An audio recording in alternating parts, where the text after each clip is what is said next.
7일 월요일. 말씀으로 변화된 삶.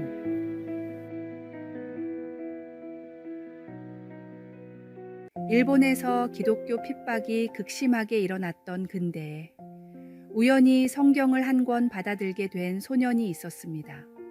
명문 고등학교를 다니던 소년은 성경이 어떤 책인지 궁금해 틈만 나면 숨어서 읽었습니다. 몇 번을 읽다 보니 어떤 말씀은 믿어졌고 어떤 말씀은 이해가 되지 않았습니다. 성경도 겨우 구한 마당의 주석이나 경건서적은 구할 수도 없었기에 소년은 다른 도움 없이 오직 본문만으로 성경을 이해해야 했습니다.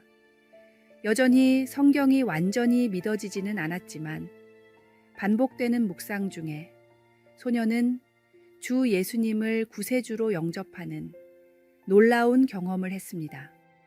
청년이 되어서는 몰래 전도를 하다가 발각되어 감옥에 들어갔는데 거기서도 어렵게 구한 쪽 성경과 외운 말씀을 묵상하며 말씀을 파고들었습니다. 출소 뒤 마음 편히 성경을 읽을 수 있는 시대가 찾아오자 청년은 신학을 전공하며 더더욱 열심히 말씀을 연구했습니다. 아내가 불의의 사고로 세상을 떠났을 때도, 딸이 세상에서 방황할 때도 손에서 성경을 놓지 않았습니다. 이런 청년을 통해 하나님은 10,000명에 가까운 사람들이 주 예수님을 영접하게 하셨고 일본 신학의 기틀을 다지게 하셨습니다. 일본의 무디로 불리는 폴 가나모리 목사님의 이야기입니다. 저는 드디어 이 책의 첫 장부터 끝장이 전부 진리임을 믿습니다. 라고 가나모리 목사님은 노년에 간증했습니다. 오늘의 말씀. 이 율법책을 내 입에서 떠나지 말게 하며 주야로 그것을 묵상하여 그 안에 기록된 대로 다 지켜 행하라. 그리하면 내 길이 평탄하게 될 것이며 내가 형통하리라. 오늘의 만나. 하나님의 말씀은 어떤 환경에서도 우리의 삶을 변화시키는 강력한 힘이 있습니다. 오늘 말씀을 더 깊이 묵상하고 그 말씀으로 인생의 모든 상황을 견뎌내는 지혜를 구하십시오. 주의 말씀은 당신의 발의 등이요 길의 빛입니다.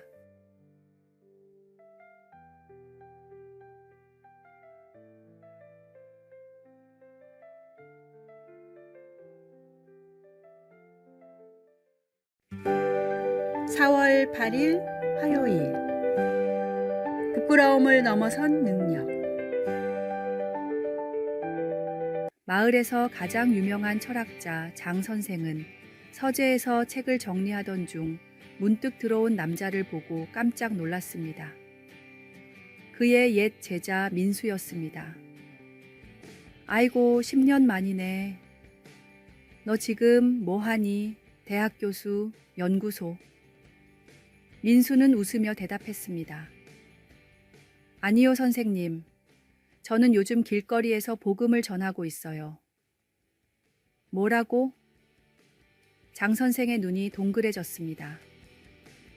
우리 반에서 가장 뛰어났던 내가 길거리 설교자라고. 장 선생은 안경을 벗고 한숨을 쉬었습니다. 내가 읽은 니체와 칸트는 다 어디 갔니? 그 잠재력을 가진 내가 길거리에서 미신을 떠들다니. 민수는 차분히 물었습니다. 선생님은 50년 동안 가르치셨는데 선생님의 철학이 실제로 한 사람의 인생을 완전히 바꾼 적이 있나요? 장 선생은 말문이 막혔습니다. 저는 이 미신이라는 복음으로 알코올 중독자가 새 사람이 되는 것을 봤어요. 처음엔 부끄러웠지만 이제는 알았어요. 이게 진짜 능력이라는 걸요. 장 선생은 한참을 침묵하다가 의자에 기대 앉았습니다. 그렇게 대단한 것이라면 이 늙은 철학자에게도 한번 설명해 보겠나? 민수의 얼굴에 환한 미소가 번졌습니다. 오늘의 말씀. 내가 복음을 부끄러워하지 아니하노니 이 복음은 모든 믿는 자에게 구원을 주시는 하나님의 능력이 됨이라. 먼저는 유대인에게요. 그리고 헬라인에게로다. 오늘의 만나. 복음은 말로만 전하는 것이 아니라 삶으로 보여주는 것입니다. 오늘 하루 당신의 행동이 어떤 복음을 전하고 있는지 생각해 보십시오.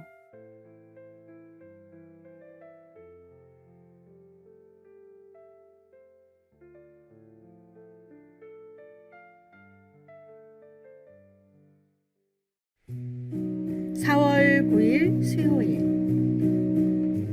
저항하는 신앙. 동물원에 오래 갇혀 있던 동물을 다시 야생으로 돌려보내기 위해서 가르쳐야 할 가장 중요하고 힘든 일은 바로 사냥입니다.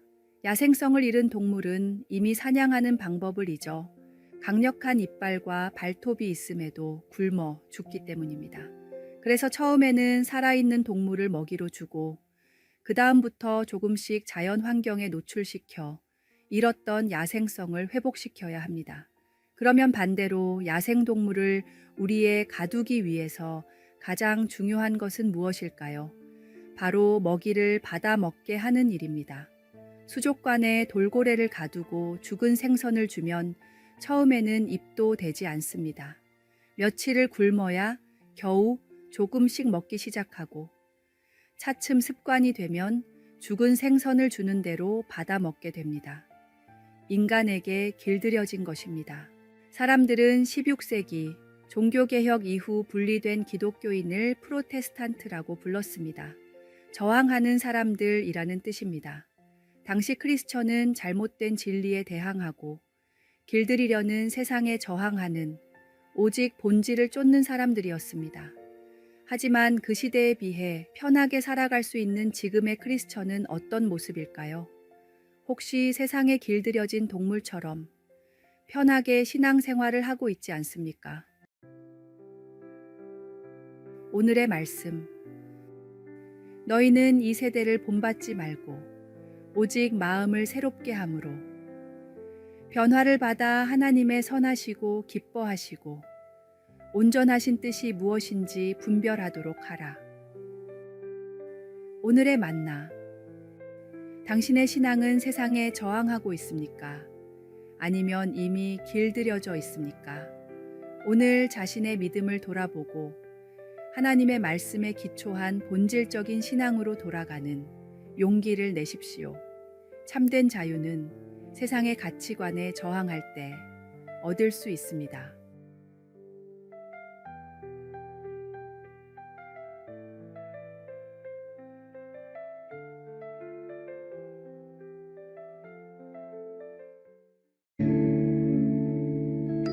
(4월 10일) 목요일.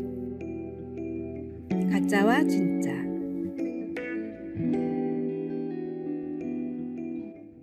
세계에서 가장 비싼 다이아몬드가 있다고 생각해 보십시오.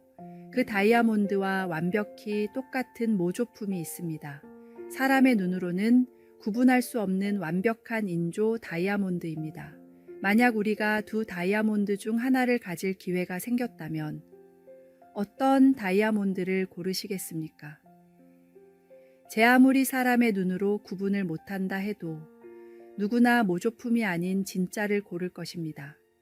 완벽에 가깝게 만들었다 해도 진짜는 진짜고 가짜는 가짜이기 때문입니다. 이탈리아의 화가 조르조 데 키리코는 세계에서 위작이 가장 많은 작가입니다. 그런데 이 위작에는 한 가지 특이한 점이 있습니다. 원작을 그린 화가 본인이 위작을 그렸다는 것입니다. 사람들이 자신의 몇몇 작품만을 유독 광적으로 좋아하자 돈을 벌려고 같은 그림을 여러 장 그린 것입니다. 키리코는 작가 본인이 그린 것인데 뭐가 문제냐며 직접 그린 위작들을 베리팔시, 진정한 가짜라고 부르기도 했지만 진짜가 하나밖에 존재할 수 없다는 것은 누구나 알고 있는 보편적 진리이기에 키리코는 세상에서 위작이 가장 많은 화가로 불리고 있습니다. 유일한 진리가 무엇인지 알고 전하는 것은 독선적인 것도 아니며 배타적인 것도 아닙니다. 화가의 진짜 작품이 하나밖에 존재할 수 없는 것처럼 우리가 구원받을 수 있는 세상의 유일한 진리도 예수 그리스도 오직 한 분뿐이심을 믿으십시오.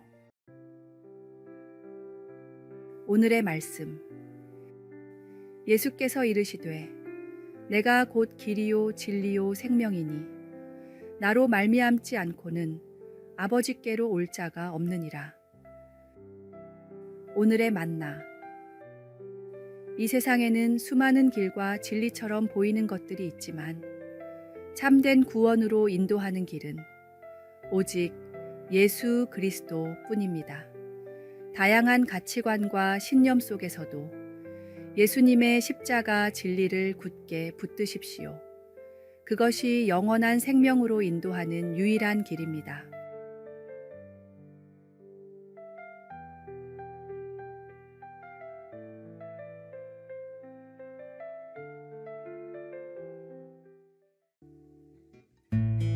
(4월 11일) 금요일.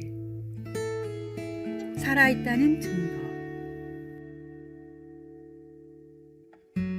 한 마을에 늘 웃음이 넘치던 노인에게 오랜 친구가 찾아왔습니다. 무슨 일이 있나 친구여? 노인이 물었습니다. 친구는 깊은 한숨을 내쉬며 말했습니다.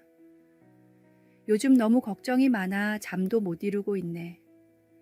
아들의 사업이 어렵고 며느리와의 관계도 복잡하고 건강도 예전 같지 않아. 문제가 하나 해결되면 다른 문제가 곧바로 생기는구먼. 어떻게 이 모든 근심에서 벗어날 수 있을까? 노인은 잠시 생각에 잠겼다가 친구의 어깨를 가볍게 두드렸습니다. 자네, 우리 마을 뒷산에 있는 무덤들을 본 적이 있나? 친구가 고개를 끄덕이자 노인이 말을 이었습니다. 거기 묻힌 사람들에게는 근심이 없다네. 그들은 더 이상 걱정할 필요가 없지. 하지만 우리가 근심하는 것은 우리가 아직 살아있기 때문이야. 근심은 삶의 증거이며 그것이 있다는 것은 우리에게 아직 기회가 있다는 뜻이기도 하지. 노인은 차를 한 잔 더 따르며 계속했습니다. 내가 근심을 이기는 비결을 알려주겠네. 나는 매일 아침 눈을 뜨면 내 모든 걱정을 창조주께 맡기고 감사하는 마음으로 하루를 시작한다네. 그분이 나의 짐을 함께 지시니 나는 가벼운 마음으로 나아갈 수 있지. 전능하신 창조주를 의지하는 사람들은 세상의 문제에 낭망하지 않습니다. 모든 문제를 이겨낼 힘을 주시는 분을 믿음으로 우리의 모든 삶의 문제를 그분께 맡김으로 근심과 걱정을 이겨내십시오. 오늘의 말씀. 아무것도 염려하지 말고 다만 모든 일에 기도와 간구로 너희 구할 것을 감사함으로 하나님께 아뢰라. 오늘의 만나. 근심은 우리 삶의 일부이지만 그것이 우리의 전부가 되어서는 안 됩니다. 믿음으로 걱정을 기도로 바꾸어 보십시오.